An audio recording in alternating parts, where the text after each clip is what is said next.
Hi hello வணக்கம் this is ஓபிட் voice over. இன்றைக்கி நம்ம த ஆர்ச் மேட்சோட 7th எபிசோட் தான் பார்க்க போகிறோம். வாங்க இப்போ கதைக்குள்ளே போயிடலாம். சாப்டர் எங்கேருந்து ஸ்டார்ட் ஆகுதுன்னா, டியூக் வந்து சொல்லியிருப்பாரு அஃபிஷியலாக நான் அடாப்ஷனை வந்து எல்லாருக்கும் அனௌன்ஸ் பண்ண போகிறேன் அப்படின்ட்டு சொல்லியிருப்பாரு. அதுலேருந்து தான் ஸ்டார்ட் ஆகுது. நெக்ஸ்ட் சீன்லேயே ராயல் எம்பியரோட ஹவுஸை தான் காட்டுறாங்க. எந்த நோபல் எந்த குழந்தைய அடாப்ட் பண்ணனாலும் ராயல் பிளேஸோட அப்ரூவல் இருந்தால் மட்டும்தான் அவங்களால அடாப்ட் பண்ண முடியும். அதை தான் சொல்கிறாங்க. இப்போ நீ எப்போவுமே இந்த வழியாக தான் வர, நீ பர்சனல் சப்மிட்காக என்ன டாக்குமெண்ட் இங்கே சப்மிட் பண்ண போகிற அப்படின்ட்டு யாரோ ஒருத்தர் கேட்குறாரு. இதை நான் எதிர்பார்க்கல உங்ககிட்ட இருந்த டியூக் ஆட்ரியன். யாரா அது தௌலத்தா நம்ம டியூக் கிட்டே இப்படி பேசுறதுன்னு பார்த்தா எரினோட எம்பியரே இவர் தான். அதாவது அந்த கிங்டமுக்கே கிங் இவர் தான். நம்ம கிங்கோட நேம் என்னன்னா ரிச்சர்ட். நம்ம கிங் சொல்கிற நிறைய நோபல் மென்ஸ் வந்து குழந்தைங்கள ஒர்க் பார்க்கறதுக்காக அடாப்ட் பண்ணுவாங்க. நீயும் அதில் ஒருத்தராக இருப்பேன் நான் எதிர்பார்க்கல டியூக் ஆட்ரினா அப்படின்ட்டு சொல்கிறாரு நம்ம கிங்கு. நான் ஒன்றும் அந்த மாதிரி விஷயத்துக்காக ஒன்றும் ரோஸ் அடாப்ட் பண்ணல கிங் அப்படின்ட்டு நம்ம டியூக் சொல்கிறாரு. நம்ம டியூக் சொல்கிறாரு அவளை நான் முதல்ல நான் ஆர்ஃபனேஜ் தான் பார்த்தேன். அப்போவே அவள் டேலண்டான பர்சன் நான் கண்டுபிடிச்சேன். அதனால நான் அவளை நான் பார்த்துக்கலான்னு சொல்லிட்டு தான் நான் இங்கே வந்திருக்கேன் அப்படின்ட்டு நம்ம டியூக் சொல்கிறாரு. அதுவும் இல்லாமல் ரோஸ் வந்து ரொம்ப கிஃப்டல் சைடு. அவள் சின்ன வயசுலேயே மேஜிக் யூஸ் பண்ணா, அதுவும் ஹீலிங் மேஜிக் இந்த வயசில் யூஸ் பண்ணுறது ரொம்ப கஷ்டம் அப்படின்ட்டு நம்ம டியூக் சொல்கிறாரு. அதுவும் இல்லாமல் நான் அவளுக்கு சப்போர்ட் பண்ணலான்னு இருக்கேன், அவளோட க்ரோத்துக்கு ஹெல்ப் பண்ணலான்னு இருக்கேன், அப்புறம் அவர் எம்பேருக்கு ரொம்பவே ஹெல்ப்ஃபுல்லாக இருப்பா அப்படின்ட்டு நம்ம டியூக் சொல்கிறாரு. இதெல்லாம் கேட்ட நம்ம கிங் வந்து ஷாக் ஆகிட்டு என்னது ஹீலிங் மேஜிக்கா, எப்படி கண்டுபிடிச்ச இவ்வளோ பெரிய டேலண்ட் அப்படின்ட்டு ஷாக்லேயே கேட்குறாரு நம்ம கிங்கு. நம்ம கிங் வந்து டியூக்கை பார்த்து கேட்குறாரு அப்படின்னா நீ அவளை கல்யாணம் பண்ணிக்கோ அப்படின்னு சொன்னதுக்கு நம்ம டியூக் வந்து சொல்கிறாரு சீக்கிரத்துலேயே நடக்கும் அப்படின்னு சொல்கிறாரு. எனக்கே ஒரு ஷாக் ஆயிடுச்சு. என்னன்னா ராயல் ஃபேமிலி கிட்டேருந்து அப்ரூவல் வாங்கிறதுக்காண்டி இந்த பொய் சொல்லியிருக்கலாம் அப்படின்னு நான் நினைக்கிறேன். அப்புறம் நம்ம கிங் வந்து சொல்கிறாரு நீ ரொம்பவே ஸ்ட்ராங்கான முடிவு தான் எடுத்திருக்க போலியே அப்படின்ட்டு நம்ம கிங் சொல்கிறாரு. நம்ம கிங் சொல்கிறாரு இதோட பின்விளைவுகள்லாம் எப்படி இருக்குன்னு தெரியும்ல, மக்கள் உன்னை எப்படி பேசுவாங்கன்னு தெரியும்ல அப்படின்ட்டு கேட்குறாரு. உனக்கு சூப்பரான அழகான 3 குழந்தைங்கள் இருக்காங்க, அதுக்கு பத்தாதுன்னு உனக்கு அப்ரெண்டிஸ் வேறு இருக்கான் ஜோஷுவா. இப்போ நீ வந்து இப்போ 4வது ஒரு குழந்தைய தத்தெடுக்க போகிற. ஓகே என்னமோ ஒன்று, எல்லா பேப்பரும் நான் பார்த்துக்கிறேன், இதை நான் ஹேண்டில் பண்ணிக்கிறேன், நீ போயிட்டு வா. தேங்க்யூ ஒரு மெஜஸ்டி அப்படின்ட்டு நம்ம டியூக் சொல்கிறாரு. அப்புறம் நம்ம கிங் வந்து சொல்கிறாரு இந்த மேரேஜான விஷயத்த மட்டும் சின்னதாக எடுத்துக்காது, அது பெரிய விஷயமா மாறத்துக்கு கூட சான்ஸ் இருக்குது, பார்த்துக்கோ அப்படின்னு சொல்கிறாரு. அப்புறம் நம்ம கிங் சொல்கிற ராயல் ஃபேமிலியில் இருக்கிறவங்களாம் சீக்கிரமாக கல்யாணம் பண்ணிப்பாங்க அப்படின்னு பேசிகிட்டு இருக்கும்போதே நீங்கள் உள்ளே போகக்கூடாது ஹைனஸ் அப்படின்ட்டு வெளியிலேருந்து சவுண்டு கேட்குது. மாஸ்டர்னு சொல்லிட்டு யாரோ கதவை திறந்துட்டு வராங்க. நம்ம டியூக் வந்து ஷாக்லேயே பார்த்துட்டு யோர் ஹைனஸ் நீங்கள் இங்கே என்ன பண்ணுறீங்க அப்படின்ட்டு ஷாக்லேயே பார்க்குறேன் நம்ம டியூக்கு. கதவை திறந்துட்டு வந்த பையன் வந்து கண்ணிலேருந்து தரையாக தண்ணி ஊற்றிட்டு வந்து பார்க்குறான் டியூக்கை.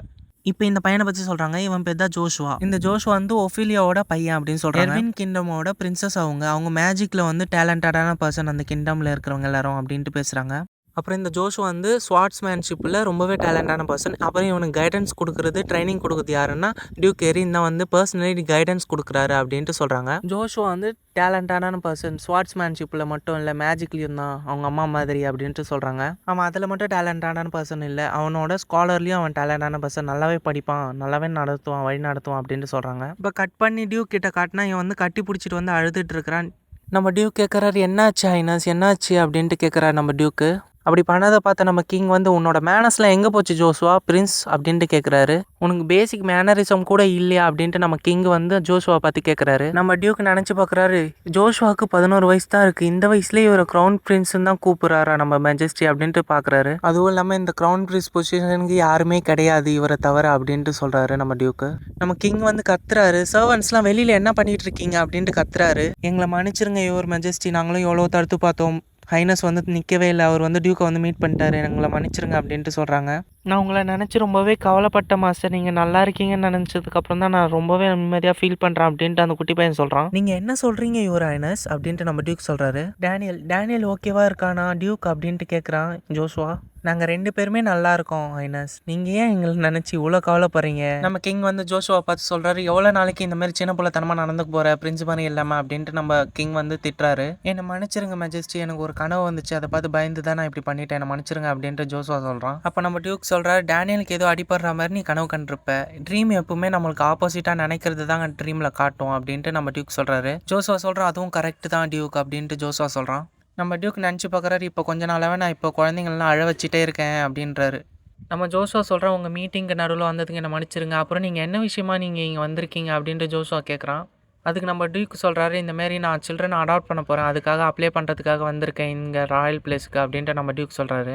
நம்ம ஜோஷுவா ஷாக் ஆகிட்டு கேட்குறான் அடாப்ஷனா, அதுவும் ஹவுஸ் ஆட்ரியன்லையா அப்படின்ட்டு ஷாக் ஆகிட்டு கேட்குறான். நம்ம டியூக் சொல்கிறாரு ஆமாம் அடாப்ஷன் தான் பண்ண போகிறேன், ஏன் இதில் என்ன இருக்குது அப்படின்ட்டு நம்ம டியூக் கேட்குறாரு. நம்ம ஜோஷுவா சொல்கிறான் சடனாக கேட்கும்போது எனக்கே ஷாக் ஆகிடுச்சு அப்படின்ட்டு ஜோஷுவா சொல்கிறான். நம்ம கிங் சொல்கிறாரு டியூக்கோட ஹார்ட்டை வந்து அந்த குழந்தை வந்து திருடிச்சு போல இருக்குது அப்படின்ட்டு நம்ம கிங் சொல்கிறாரு. ஹவுஸ் ஆட்ரியனுக்கு கூட இனிமேல் ஒரு புதுசாக மேஜ் வந்துருவாங்க போல இருக்கே அப்படின்ட்டு நம்ம கிங் சொல்கிறாரு. ஹோ, ஒரு மேஜா அப்படின்ட்டு வில்லங்கமாக சொல்கிறான் நம்ம ஜோஷுவா. நம்ம ஜோஷுவா கேட்குறான், இந்த மாதிரி இந்த பொண்ணுக்கு ஸ்பான்சர் மட்டும் பண்ண முடியாதா அப்படின்னு கேட்குறான். அதுக்கு நம்ம டியூக்கு சொல்கிறாரு, அந்த சைல்டு என்னோட சைட்லேருந்து இருக்கணும்னு ஆசைப்பட்றேன் அப்படின்ட்டு நம்ம டியூக் சொல்கிறாரு.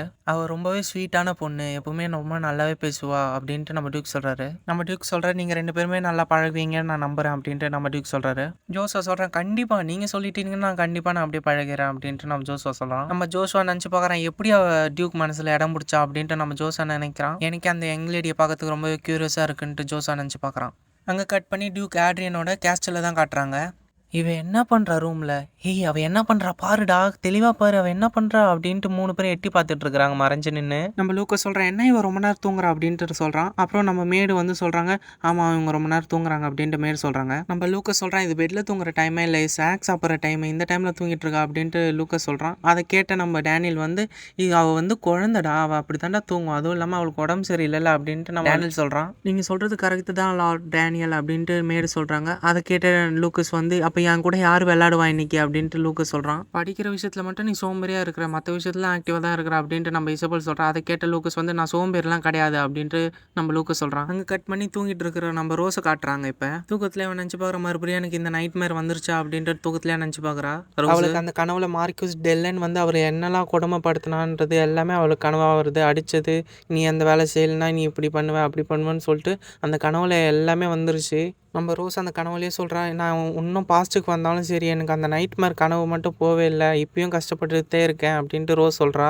அப்புறம் ரோஸோட கனவுலேயே யாரோ பேசுகிறாங்க, நீ ஏன் இப்படிலாம் பண்ண அப்படின்ட்டு யாரோ சொல்கிறாங்க, யாருன்னு தெரில. நான் இதுக்கு முன்னாடி இந்த வாய்ஸை கேட்டிருக்கேன் அப்படின்ட்டு நம்ம ரோஸ் நினைக்கிறா. அப்போ வந்து அந்த வாய்ஸ் என்ன சொல்லுதுன்னா, டேனியலும் மாஸ்டரும் என்ன தப்பு பண்ணாங்க அப்படின்ட்டு கேட்குது அந்த வாய்ஸு. யாரோட வாய்ஸ் அது? எனக்கு தெரிஞ்சு யாரோட வாய்ஸ்ன்னு எனக்கு தெரியும்னு நினைக்கிறேன் அப்படின்ட்டு நம்ம ரோஸ் நினைக்கிறா. அந்த வாய்ஸ் என்ன சொல்லுதுன்னா, எதுக்கு இப்படிலாம் பண்ண அப்படின்ட்டு கேட்குது ரோஸை பார்த்து.